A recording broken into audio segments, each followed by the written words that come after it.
Bon, on se retrouve enfin nous y sommes. Barrage aller de la Ligue des Champions, c'est l'avant-match. Monaco, Paris Saint-Germain qui aura lieu demain à 21 h, Stade Louis II. Match que nous, supporters parisiens, on attend, on a coché la date depuis 3 semaines dans notre calendrier, mais je pense que les supporters monégasques également, même si on ne sait pas vraiment, est-ce que ça existe vraiment des supporters monégasques? En tout cas, les stades ne sont jamais pleins. Je ne sais pas si le stade sera plein demain soir pour le match contre le Paris Saint-Germain. En tout cas, je suis très excité. Dans cette vidéo, on va voir mon prono. Quels sont les tenants et les aboutissants de ce match? Qui va ressortir favori de ce match? Et voir un petit peu la dualité de ce match. Bref, à tout de suite. Footix parisien pour vibrer chaque jour. Les couleurs de Paris, c'est l'amour toujours. Actu déchaîné, prépare-toi au détour.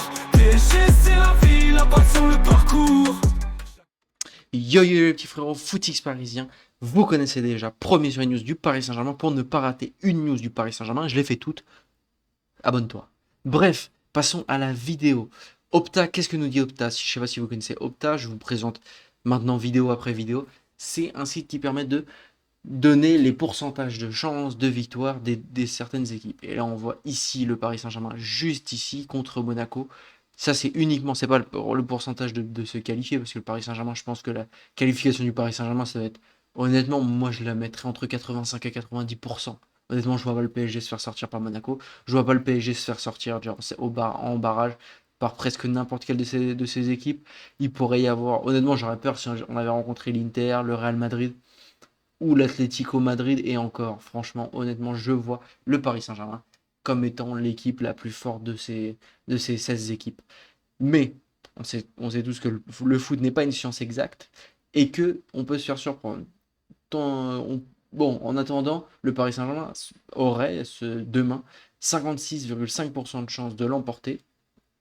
Il y aurait égalité à 22,8% de chance et 20,7% de chance de faire une victoire de Monaco. Donc on a quand même une chance sur 5 d'être triste demain soir et d'avoir Monaco qui bat le Paris Saint-Germain. Espérons que s'il y a une victoire de Monaco, ce soit que d'un but d'écart, que ça aille très bien. De toute façon, je pense que le Paris Saint-Germain va l'emporter. Le Paris Saint-Germain qui, comme on peut voir là sur ce graphique, ça met en comparaison les performances du PSG en bleu et Monaco en rouge. On voit très clairement que dans tous les compartiments du jeu, bon, c'est pas exceptionnel hein, ce que je dis, mais le Paris Saint-Germain est au-dessus. Le seul compartiment du jeu où Monaco est au-dessus, c'est au niveau du physique. Et moi, ce qui me fait peur, bon, c'est pas une équipe hyper physique, mais ce qui me fait peur avec le PSG, notamment au milieu, c'est quand on tombe sur une équipe très physique, surtout quand il nous manque Fabien Ruiz. Je m'explique, j'ai l'impression que depuis quelques semaines où Fabien Ruiz n'est pas là, euh, le milieu du Paris Saint-Germain s'en sort un peu moins bien. Bon, t'as Vitinha qui brille toujours avec ses passes bien trouvées, Maestro, etc. Mais je parle vraiment dans les duels. Là, t'as vraiment, même si Zaire Emery, c'est un milieu de terrain qui a de la force, etc. Joao Neves également, c'est des milieux de terrain récupérateurs qui peuvent te récupérer des ballons contre n'importe quel joueur. Je trouve que dans les duels, vraiment dans les duels physiques, euh, avoir trois petits milieux de terrain comme ça peut te jouer des tours. Il faut se méfier. Moi, ce que j'avais noté aussi par exemple, contre une équipe comme Newcastle, c'est qu'ils avaient aussi un milieu assez physique, assez teigneux, un milieu de première ligue, quoi. Et bah, on avait eu un peu de mal. Par contre, dans tout ce qui est pressing, bah, en même temps, là, au niveau des pressings, je vois pas une équipe, je vois pas beaucoup d'équipes en Europe qui font plus de pressing que le Paris Saint-Germain, notamment des pressing haut. Là, ça mélange pressing bas et pressing haut. Mais au niveau des pressing haut, on doit être dans les top équipes. Au niveau de la défense, on est bien meilleur. Au niveau de la possession, en même temps, c'est le jeu de Luis Enrique. L'attaque et les buts, on est bien meilleur. Il y a juste en contre où on est un peu moins bon. En même temps, on joue pas en contre, on joue en possession. Donc, faut pas trop tenir en compte cette stat-là. D'autant plus que Monaco, en ce moment, c'est pas top. Depuis quelques semaines maintenant, quand on regarde les derniers résultats de Monaco, en fait, en gros, même depuis le début de la saison, hein, défaite 4-1 à Lens, défaite 4-1 à Rennes, tu fais que égalité contre Pafos FC. Tu nous bats 1-0 à Monaco. Bon, honnêtement, je sais pas si vous vous souvenez de ce match. Déjà, c'était pas la même équipe du PSG. Et honnêtement, le PSG méritait de gagner ce match. Là, ça va se mettre à l'heure, là, exactement. Méritait d'emporter ce match. T'as 1,33 d'XG contre 0,52. Voilà, si on refait 10 fois le match, le PSG l'a emporté 10 fois. Ils avaient eu un super gardien sur ce match-là. Et puis, le 11 aligné n'était vraiment pas le même. Déjà, tu avais Hernandez à gauche, bon, il n'avait pas fait un mauvais match, mais voilà, t'avais Chevalier au cage, là où maintenant t'as Safonov, Zaïre Emery était encore en défense, bon, ça pour le coup, limite, moi, si je pense que si Fabien Ruiz était présent, vu les performances un peu moyennes d'Hakimi actuellement, j'aurais mis Zaïre Emery à droite demain. Mais bon, de toute façon, Fabien Ruiz n'est pas disponible, donc voilà. Et là, t'avais l'attaque Vara, Mayulu, Lee Kangin. J'ai rien contre Lee Kangin, je l'adore. Mais voilà, c'est quand même tu perds en qualité par rapport à ton attaque. Vara, Doué, Dembélé ou Barcola avec ça, etc. Bon, lui, en vrai, je pense qu'il pourrait rentrer dans le 11 actuellement, vu les performances de Doué, mais ça, c'est un autre débat. Donc voilà, donc les performances de Monaco qui sont moyennes, défaite à Brest, ça fait mal parce que Brest cette année c'est pas ouf. Victoire à Galatasaray, grâce à ça qu'ils sont qualifiés notamment. Ensuite, ta défaite contre Marseille, c'est relou. Une victoire, petite victoire contre Auxerre, défaite à Lyon. Ensuite, en Ligue 1 encore, défaite à Lorient, défaite au Real Madrid, égalité contre le Havre, égalité contre la Juventus. Bon, ça, c'est plutôt un bon résultat. Victoire 4-0 contre le Rennes d'Habib Bey en même temps. Voilà, c'était un Rennes qui tournait vraiment plus rond. Défaite à Strasbourg, nul contre un Nice qui est vraiment pas très bon cette année. Et une victoire 3-1 dans la douleur à Nantes, là où ils l'ont pas vraiment emporté. Je vous ai fait une vidéo là-dessus, n'hésitez pas à aller le voir. Ils l'ont emporté 3-1, mais c'est contre une petite équipe de Nantes et au final, ils n'ont pas complètement explosé Nantes. Mais bon, à mettre aussi en parallèle au fait que le Paris Saint-Germain, depuis le début de l'année 2026 surtout, je dirais que fin 2025 avait mal. Mais, enfin, l'année 2025 n'avait pas très bien fini, mais l'année 2026, je dirais même, est encore pire parce que tu as ton équipe type.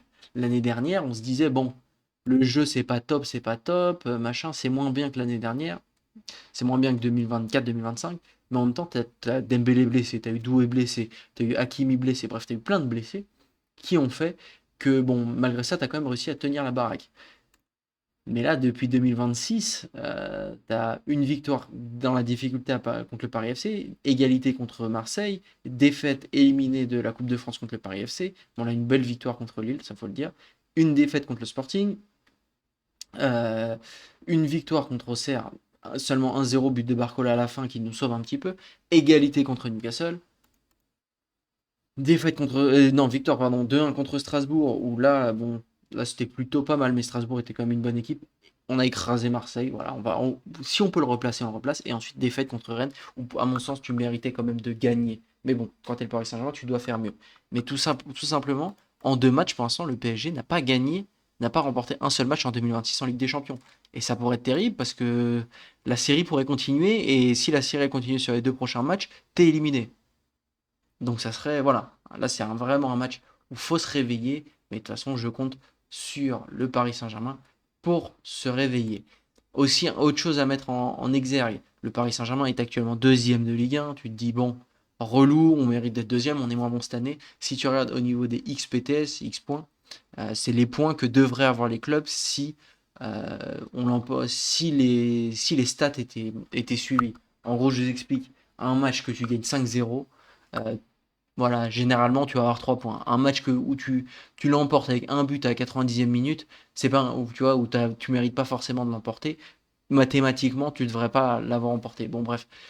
Et donc, sur ces stats-là, Monaco n'est qu'à 34 points, alors que le Paris Saint-Germain est à 47 points. Voilà, en Ligue 1. Et Lens, on peut voir que Lens, même s'ils font des très bons résultats, surperforme un petit peu, en fait. Même s'ils méritent d'être deuxième, ils méritent pas.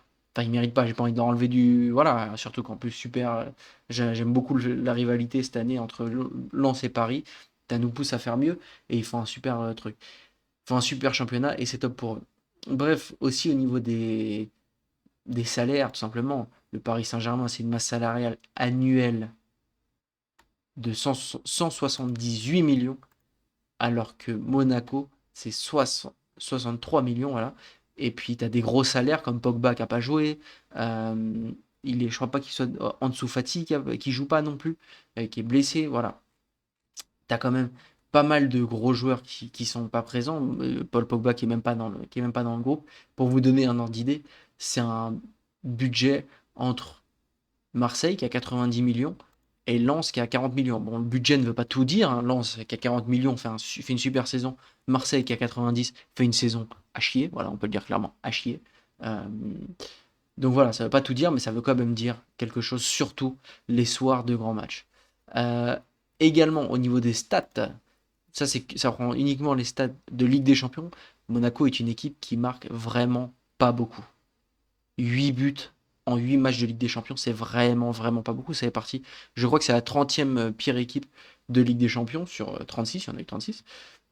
30, ouais, ouais, 36, voilà. Donc, tu es vraiment dans le bas du panier. Et pareil, c'est une équipe qui court pas beaucoup. 228 km sur 8 matchs, alors que le Paris Saint-Germain, tu es à 338. Et je pense, honnêtement, que ça va pas. C'est quelque chose qui va pas pardonner. Je sais pas. Non, ça me paraît quand même bizarre parce que normalement, un match c'est 100 km. Mais bon, de toute façon, ça doit. Je sais pas exactement, ça doit être là. Il doit y avoir une moyenne ou quelque chose, mais bref, vous avez compris, quoi. En tout cas, il court beaucoup moins que le Paris Saint-Germain.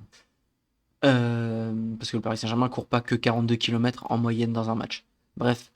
Et pareil, au niveau de la possession, 64% contre 44%. Le Paris Saint-Germain, on sait, va avoir la possession, va faire son jeu. Maintenant, va falloir être là où tout va se passer. Ça va être au niveau de l'efficacité devant les cages et dans les deux surfaces. De toute façon, on sait que la Ligue des Champions, c'est la Ligue des deux surfaces. Il faut être efficace dans les deux surfaces.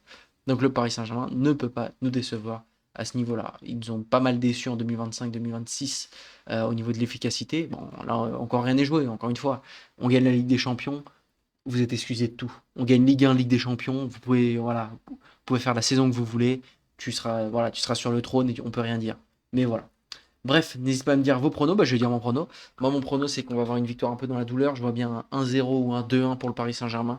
Un match un peu stressant. Mais au final, ça va bien se passer. Puis on va aller dans le match retour avec de la confiance.